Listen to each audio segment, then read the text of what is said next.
दोस्तों, स्वागत है आप सभी का एहसास आईएएस पर।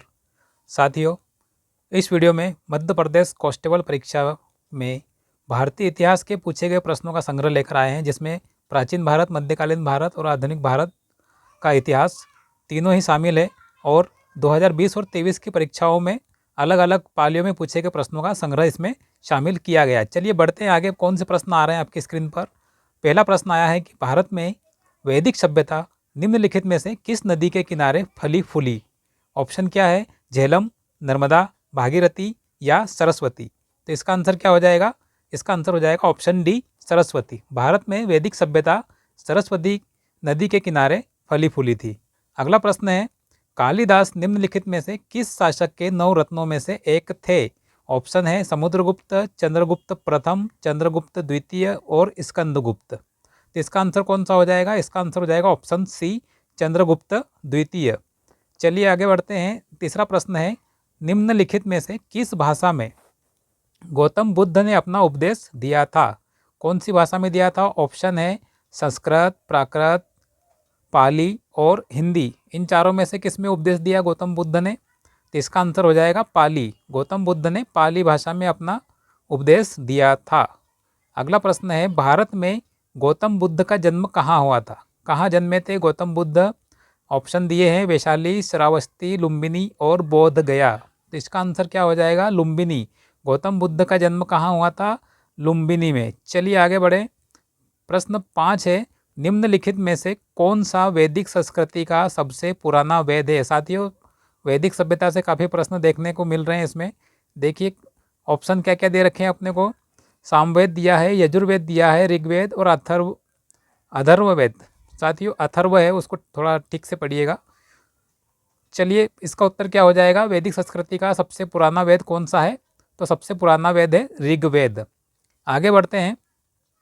भजन में देवताओं और प्राकृतिक उपहारों को समर्पित है किसमें? ऑप्शन क्या दिए हैं? ऋग्वेद, यजुर्वेद, सामवेद और अथर्ववेद। इसका उत्तर क्या होगा? ऋग्वेद। ऋग्वेद भजन में देवताओं और प्राकृतिक उपहारों को समर्पित है। चलिए आगे बढ़ें। उत्तर वैदिक काल की गुरुकुल शिक्षा में कौन सा विषय शामिल नहीं था। ऑप्शन है सैन्य विज्ञान, खगोल विज्ञान, नैतिक विज्ञान या समाजशास्त्र। तो इसका उत्तर क्या हो जाएगा? समाजशास्त्र। उत्तर वैदिक काल की गुरु शिक्षा में समाजशास्त्र विषय शामिल नहीं था। अगला प्रश्न है, निम्नलिखित में से कौन तक्षशिला विश्वविद्यालय में राजनीति विज्ञान और अर्थशास्त्र के प्रोफेसर थे। ऑप्शन दिए हैं हर्षवर्धन, कौटिल्य, बाणभट्ट या नागार्जुन। तो इसका आंसर क्या हो जाएगा? कौटिल्य।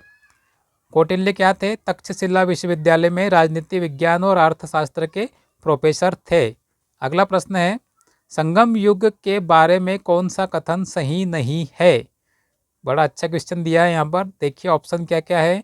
संगम युग के दौरान 3 राज्य मौजूद थे, महिलाओं की स्थिति पुरुषों के बराबर थी, कृषि मुख्य व्यवसाय था या विदेशों के साथ व्यापक व्यापार था। इसका उत्तर क्या हो जाएगा? महिलाओं की स्थिति पुरुषों के बराबर थी। यह कथन इन चारों ऑप्शन में से गलत कथन है, क्योंकि महिलाओं की स्थिति पुरुषों के बराबर नहीं थी। आगे बढ़ते हैं। हड़प्पा के लोगों की धार्मिक मान्यता के संदर्भ में गलत कथन का चयन कीजिए। काफ़ी अच्छे बड़े बड़े प्रश्न दे दिए हैं इन्होंने। देखिए ऑप्शन क्या क्या दिए हैं। वे देवी माँ की पूजा करते थे, उन्होंने शिव पाशुपति की पूजा की, उन्होंने विष्णु की पूजा की, वे पेड़ों और जानवरों की पूजा करते थे। तो इसका आंसर क्या हो जाएगा? उन्होंने विष्णु की पूजा की थी। यह कथन हड़प्पा के लोगों की धार्मिक मान्यता के संदर्भ में असत्य कथन है। आगे बढ़ते हैं साथियों। 11वां प्रश्न है, निम्नलिखित में से कौन सा हर्षवर्धन के राज्य का हिस्सा नहीं था। कौन सा? ऑप्शन है पश्चिमी पंजाब, मगध, बंगाल या पूर्वी पंजाब। तो इसका आंसर क्या होगा? पश्चिमी पंजाब हर्षवर्धन के राज्य का हिस्सा नहीं था। अगला प्रश्न है, बौद्ध धर्म के बारे में गलत कथन चुने। फिर अच्छा प्रश्न आया है। ऑप्शन क्या क्या दिए हैं। एक बौद्ध भिक्षु अश्वघोष ने कनिष्क को बौद्ध धर्म में परिवर्तित कर दिया। हुविष्क के शासन काल में बौद्ध धर्म 2 संप्रदायों में विभाजित हो गया। बुद्ध की मृत्यु कुशीनगर में हुई थी। स्तूप बुद्ध के नश्वर अवशेषों से संबंधित है। तो इसका उत्तर क्या हो जाएगा? हुविश्व के शासनकाल में बौद्ध धर्म 2 संप्रदायों में विभाजित हो गया। तो ये क्या है? असत्य कथन है, क्योंकि कनिष्क के समय इसका विभाजन हुआ था। आगे बढ़ते हैं। निम्नलिखित में से कौन सा उपवेद संगीत विज्ञान से संबंधित है? काफ़ी वेद से और वैदिक सभ्यता से प्रश्न आए हुए हैं साथियों, ध्यान रखिएगा। क्या प्रश्न अगला आपके सामने? निम्नलिखित में से कौन सा उपवेद संगीत विज्ञान से संबंधित है? गंधर्व, स्थापत्य वेद, धनुर्वेद और आयुर्वेद। इसका आंसर हो जाएगा गंधर्व वेद। क्या है? संगीत विज्ञान से संबंधित उपवेद है। आगे बढ़ते हैं। निम्नलिखित में से किस वर्ष में भारत में विक्रम युग की शुरुआत हुई थी? ऑप्शन क्या दिए हैं विक्रम युग की शुरुआत के लिए? 47 ईसा पूर्व, 50 ईसा पूर्व, 55 ईसा पूर्व, 57 ईसा पूर्व। तो काफ़ी सिंपल सा प्रश्न है, आप सभी जानते होंगे क्या होगा आंसर। आंसर होगा 57 ईसा पूर्व भारत में विक्रम युग की शुरुआत मानी जाती है। आगे बढ़ते हैं साथियों। फिर एक अच्छा लंबा चौड़ा प्रश्न आया है। नालंदा विश्वविद्यालय के संबंध में गलत कथन का चयन करें। ऑप्शन क्या है? विभिन्न संरक्षकों द्वारा बनाए गए कम से कम 8 कॉलेज थे। यह मूल रूप से 5वीं शताब्दी ईस्वी में शक्रादित्य द्वारा स्थापित किया गया था। ऑप्शन सी है विभिन्न देशों के कम से कम 10,000 छात्र और शिक्षक थे। और ऑप्शन डी है केवल 2 पुस्तकालय थे। तो इसका आंसर क्या हो जाएगा? केवल 2 पुस्तकालय थे। यह कथन नालंदा विश्वविद्यालय के संबंध में गलत है, क्योंकि यहाँ पर विभिन्न संरक्षकों द्वारा बनाए गए कम से कम 8 कॉलेज थे। मूल रूप से 5वीं शताब्दी ईस्वी में शक्रादित्य द्वारा स्थापित किया गया था। और विभिन्न देशों से कम 10,000 छात्र और शिक्षक शामिल थे इसमें। आगे बढ़ते हैं। 16 number question. Dash dash dash के विकास को नवपाषाण का क्रांति कहा गया है? किसके विकास को कहा गया है? कृषि, धातु विज्ञान, मेगालिथ या होमोनाइजेशन। तो इसका आंसर क्या हो जाएगा? कृषि के विकास को नवपाषाण क्रांति कहा गया है। अगला प्रश्न है, कौन से गुप्त शासक ने सर्वप्रथम महाराजाधिराज की उपाधि धारण की थी? ऑप्शन क्या क्या दिए साथियों? चंद्रगुप्त द्वितीय, चंद्रगुप्त प्रथम, समुद्रगुप्त और कुमारगुप्त। तो इसका उत्तर हो जाएगा चंद्रगुप्त प्रथम ने सर्वप्रथम महाराजाधिराज की उपाधि धारण की थी। गुप्त काल से भी काफ़ी अच्छे प्रश्न पूछे गए हैं। चलिए अगला प्रश्न देखें। निम्नलिखित में से किसे भारत का नेपोलियन कहा जाता है? फिर आ गया प्रश्न, किसे कहते हैं? ऑप्शन क्या क्या है? ऑप्शन देखें, कुमारगुप्त, चंद्रगुप्त द्वितीय, समुद्रगुप्त और स्कंदगुप्त। तो इसका आंसर क्या हो जाएगा? समुद्रगुप्त को भारत का नेपोलियन कहा जाता है। किसने कहा है?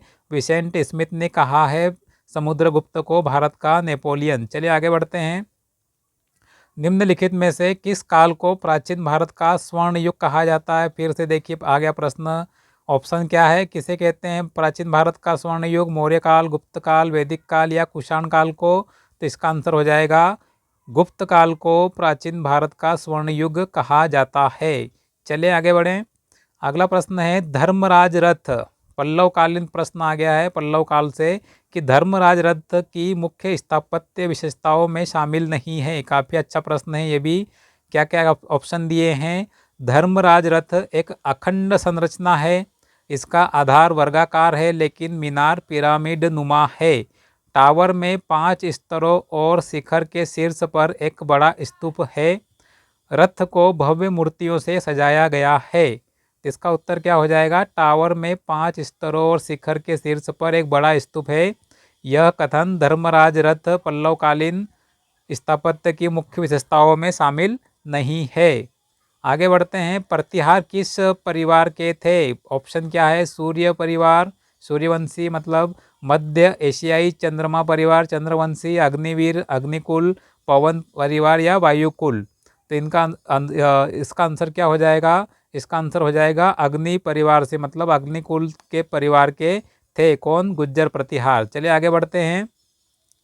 निम्नलिखित कथनों में से 10 अवतार मंदिर के बारे में गलत कथन का चयन करें। 10 अवतार मंदिर के बारे में गलत कथन कौन सा है? चारों ऑप्शन देखें पहले। ऑप्शन ए, यह एक विष्णु मंदिर है। बी, यह देवगढ़ में स्थित है। सी, इसे चेरा काल के दौरान बनाया गया था। डी, ठोस चट्टानों से बड़ी संख्या में स्तूप काटे गए हैं। तो इसका उत्तर क्या हो जाएगा? इसे चेर काल के दौरान बनाया गया था। तो किसका है, कमेंट करके बताइएगा। दशावतार मंदिर सभी जानते होंगे, काफ़ी आसान सा प्रश्न है। चलिए आगे बढ़ते हैं। कन्हेरी गुफाएं किस शहर में स्थित है? कन्हेरी की गुफाएं, ऑप्शन क्या है, मुंबई, रायसेन, जयपुर, अहमदाबाद। तो इसका आंसर हो जाएगा मुंबई में स्थित है कन्हेरी की गुफाएं।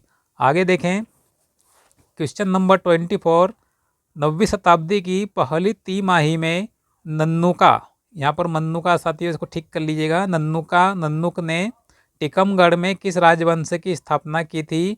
तो इसका आंसर क्या होगा, ऑप्शन देख लीजिए पहले, बुंदेल, सुंग, मौर्य या चंदेल। तो इसका आंसर हो जाएगा चंदेल वंश की स्थापना की थी 9वीं शताब्दी की पहली तिमाही में, मतलब 831 ईस्वी में नन्नुक ने चंदेल वंश की स्थापना की थी। आगे बढ़ते हैं। निम्नलिखित में से किसने 9वीं शताब्दी में चोल साम्राज्य की स्थापना की थी? साम्राज्यों के संस्थापक पूछे गए प्रश्न। क्या पूछा जा रहा है कि संस्थापना पूछ रहे हैं चोल साम्राज्य की 9वीं शताब्दी में किसने की थी? ऑप्शन दिए हैं विजयालय, दंती दुर्ग, गोपाल और राजेंद्र चोल। इसका आंसर हो जाएगा विजयालय ने 9वीं शताब्दी में चोल साम्राज्य की स्थापना की थी। अगला प्रश्न है, पृथ्वीराज चौहान ने गढ़ कुंडार किले के शासक के रूप में किसे नियुक्त किया था? ऑप्शन है रुद्र प्रताप, ऑप्शन बी खेत सिंह खंगार, ऑप्शन सी सयाजी परमार और डी में कौन सा है, रघुवर परमार। इसका आंसर क्या होगा साथियों? इसका आंसर हो जाएगा खेत सिंह खंगारी को पृथ्वीराज चौहान ने गढ़ कुंडार किले के शासक के रूप में नियुक्त किया था। अगला प्रश्न है, गुलाम वंश का प्रथम शासक कौन था? गुलाम वंश पे आ गए हैं। गुलाम वंश का प्रथम शासक कौन था? ऑप्शन ए में इल्तुतमिश, बी कुतुबुद्दीन ऐबक, सी मोहम्मद गोरी, डी बलबन। इसका आंसर क्या हो जाएगा? कुतुबुद्दीन ऐबक ने कुतुबुद्दीन ऐबक गुलाम वंश का पहला शासक था। आगे बढ़ते हैं। किस शासक ने तुर्कान चहलगानी या दल चालीसा की स्थापना की थी? ऑप्शन क्या है, मोहम्मद गोरी, इल्तुतमिश, कुतुबुद्दीन ऐबक और बलबन। तो इसकी स्थापना किसने की थी? दल चालीसा की इल्तुतमिश ने की थी, जिसे तुर्कान चहलगानी कहा जाता है। आगे बढ़ते हैं। सुल्तान इल्तुतमिश ने हौजे सुल्तानी नामक एक बड़े के निर्माण के लिए सार्वभौमिक सम्मान जीता था। कौन सा सम्मान किसके निर्माण के लिए जीता था? जलाशय, स्तंभ, मस्जिद या मकबरा। तो इसका आंसर क्या हो जाएगा? जलाशय के लिए। सुल्तान इल्तुतमिश ने हौजे सुल्तानी नामक जलाशय के निर्माण के लिए सार्वभौमिक सम्मान जीता था। आगे बढ़ते हैं। दिल्ली सल्तनत के पहले शासक कुतुबुद्दीन ऐबक ने कुतुब मीनार का निर्माण किया था। कब किया था? 1199, 1299, 1399, 1499। तो इसका आंसर क्या होगा? Option A 1199। आगे बढ़ते हैं। शेर शाह सूरी ने किस वर्ष पूरणमल से रायसेन किले पर कब्जा किया था?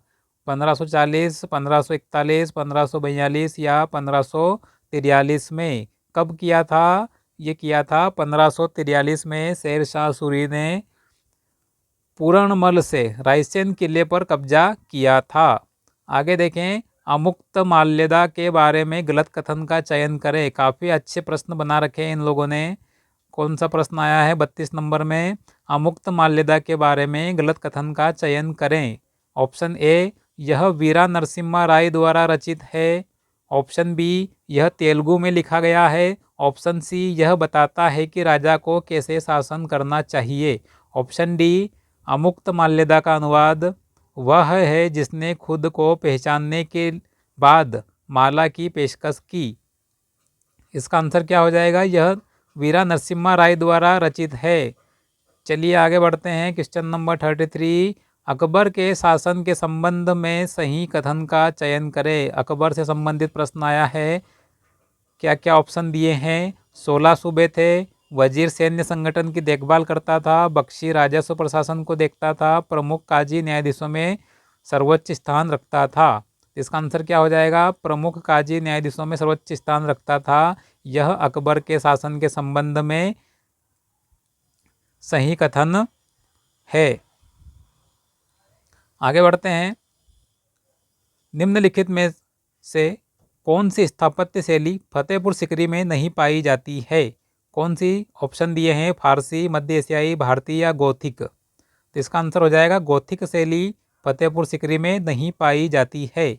अगला प्रश्न है साथियों, दिल्ली सल्तनत में गैर मुसलमानों द्वारा लिए गए भूमि कर का नाम क्या था? क्या नाम था? ऑप्शन देखें, खराज, उशर, घराई या चराई कर। कौन से कर था ये? दिल्ली सल्तनत में गैर मुसलमानों द्वारा लिया जाने वाला भूमि कर का नाम खराज कर था। आगे बढ़ें। अगला प्रश्न है, गुलबदन बेगम के बारे में कौन सा कथन गलत है? गुलबदन बेगम के बारे में कौन सा कथन गलत है? ऑप्शन देखें पहले, उसने हुमायूं नामा पुस्तक लिखी, वह बाबर की बेटी थी, वह ऐमान ख्वाजा सुल्तान की पत्नी थी, वह हुमायूं की बहन थी। इसका आंसर क्या हो जाएगा? वह ऐमान ख्वाजा की सुल्तान की पत्नी थी। यह कथन गलत है क्योंकि बाकी तीनों कथन सही है कि वह हुमायूं नामा पुस्तक की लेखिका थी, बाबर की बेटी थी और हुमायूं की बहन थी। ये तीनों सही है। अगला प्रश्न है, किस सुल्तान के शासनकाल में यह स्पष्ट हुआ कि उत्तरी भारत एक अलग राज्य दिल्ली सल्तनत होगा? ऑप्शन है कुतुबुद्दीन ऐबक, मोहम्मद गोरी, इल्तुतमिश या बलबन। इसका आंसर क्या हो जाएगा? इसका आंसर हो जाएगा इल्तुतमिश। आगे बढ़ते हैं, किसको हराने के बाद शेर शाह ने खुद को भारत का शासक घोषित किया? किसे हराने के बाद? ऑप्शन देखें, हुमायूं, अकबर, जहांगीर या शाहजहां। इसका सही उत्तर होगा हुमायूं को हराने के बाद शेर शाह ने खुद को भारत का शासक घोषित किया था। अगला प्रश्न है, सिल्वर टका के स्थान पर कांसे का टका किसने चलाया था? ऑप्शन क्या दिए हैं, शेर शाह सूरी, इल्तुतमिश, अकबर, मोहम्मद बिन तुगलक। तो इसका आंसर क्या होगा? मोहम्मद बिन तुगलक ने सिल्वर टका के स्थान पर कांसे का टका चलवाया था। आगे देखें, ताजमहल सम्राट द्वारा बनाया गया था और इसका निर्माण वर्ष में पूरा हुआ था। कब बनाया गया था और किसके द्वारा? तो ताजमहल, इसका आंसर हो जाएगा ताजमहल सम्राट शाहजहां द्वारा 1643 में। कब बनाया गया? 1643 में पूरा हुआ था। आगे बढ़े। अगला प्रश्न है, मुगल सम्राट औरंगजेब ने 1665 में किस शासक के साथ पुरंदर की संधि स्वीकार की थी? शाहू जी, शिवाजी, संभाजी या दिलेर खान। तो इसका आंसर क्या हो जाएगा? मुगल सम्राट औरंगजेब ने 1665 में शिवाजी के साथ पुरंदर की संधि स्वीकार की थी। अगला प्रश्न है, मोहम्मद शाह के शासनकाल में किसे मालवा का राज्यपाल बनाया गया था? राजा रतन सिंह, दौलत राव सिंधिया, महाराजा सवाई जय सिंह या बाज बहादुर। इसका आंसर क्या हो जाएगा?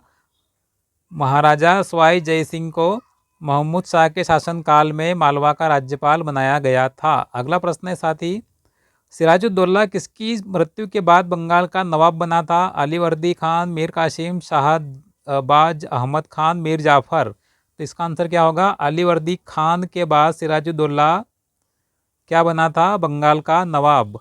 अगला प्रश्न है, 14वीं शताब्दी में निम्नलिखित में से कौन सा शहर मालवा के मुस्लिम सल्तनत की राजधानी था? जबलपुर, उज्जैन, ग्वालियर या मांडू। तो इसका आंसर होगा मांडू 14वीं शताब्दी में मालवा के मुस्लिम सल्तनत की राजधानी था। अगला प्रश्न है, विजयनगर साम्राज्य संबंधित क्या है? विजयनगर साम्राज्य के संबंध में कौन सा सत्य नहीं है? कृष्णदेव राय ने रायचूर दोआब पर विजय प्राप्त की, महमूद गवा की मृत्यु के बाद राज्य शक्तिशाली हो गया, कृष्णदेव राय ने 1509 से 1530 तक शासन किया, उत्तरी दक्कन के राज्यों ने 1568 में तालीकोटा की लड़ाई में विजयनगर को हराया था। तो ऑप्शन कौन सा इसके संबंध में गलत है विजयनगर साम्राज्य के?